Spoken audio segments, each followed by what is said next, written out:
A war has been raging for billions of years, killing trillions every single day, while we don't even notice. The war is fought by the single deadliest entity on our planet, the bacteriophage, or phage for short.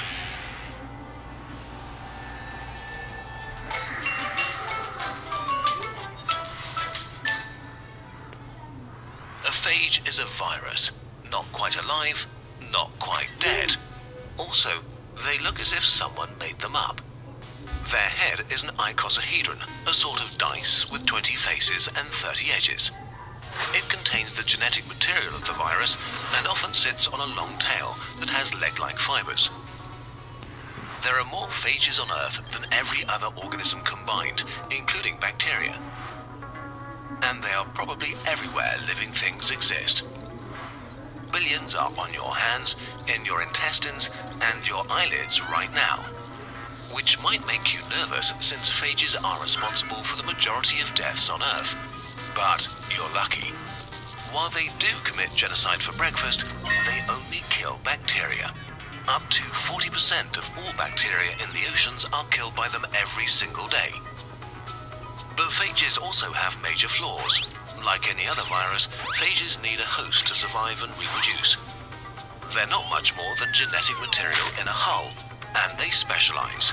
Usually, a phage has chosen one specific bacteria and maybe some of its very close relatives. These are its prey. Imagine a phage as like a cruise missile that only hunts and kills members of one very unlucky family. When a phage finds its victim, it connects its tail fibers with receptors and uses a sort of syringe to puncture the surface. In a weird motion, the phage squeezes its tail and injects its genetic information. Within minutes, the bacteria is taken over. It's now forced to manufacture all the parts of new phages. They only stop when the bacteria is filled up with brand new phages. In the final step, they produce endolysin, a powerful enzyme that punches a hole in the bacteria. The pressure is so high that the bacteria sort of vomits out all of its insides and dies. New phages are released and begin the cycle anew. In the last few years, bacteriophages have enjoyed the attention of the second deadliest beings on Earth, humans. Recently, we've started looking into injecting millions of them into our bodies, because we're sort of getting desperate. We screwed up. In the past, a single cut or a sip from the wrong puddle could kill you. Bacteria were our phages, tiny monsters that hunted us mercilessly. But then, about 100 years ago, we found a solution in nature. By accident, we found fungi that produced a compound that killed bacteria, antibiotics. Suddenly, we had a powerful superweapon. Antibiotics were so effective that we stopped thinking of bacteria as monsters. Only the old and weakest among us were killed by them. We used antibiotics more and more for less and less serious causes. We lost respect for the monsters and the weapon. But bacteria are living things that evolve, and one by one, they started to become immune against our weapons. This continued until we had created what are called superbugs. Bacteria immune to almost everything we have. This immunity is spreading across the world as we speak. By 2050, superbugs could kill more humans a year than cancer. The days when a cut or bladder infection or a cough could kill you or your loved ones are coming back. In the US alone, more than 23,000 people die from resistant bacteria each year. But it turns out that phages, our tiny killer virus robots, could save us. We can inject them into our bodies to help cure infections. Hold on, how can injecting millions of viruses into an infection be a good idea? Phages are very, very specialized killers of bacteria. So specialized, in fact, that humans are completely immune to them. We are too different. We encounter billions of phages every day, and we just politely ignore each other. Antibiotics are like carpet bombing, killing everything, even the good bacteria in our intestines that we don't want to harm.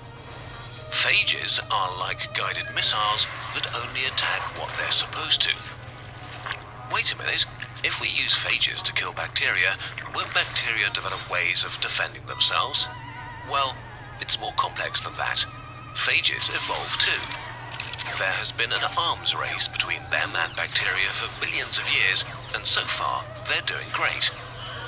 This makes phages smart weapons that are constantly getting better at killing.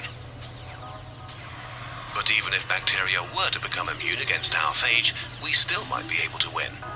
It turns out that in order to become resistant to even just a few species of phages, bacteria have to give up their resistance to antibiotics.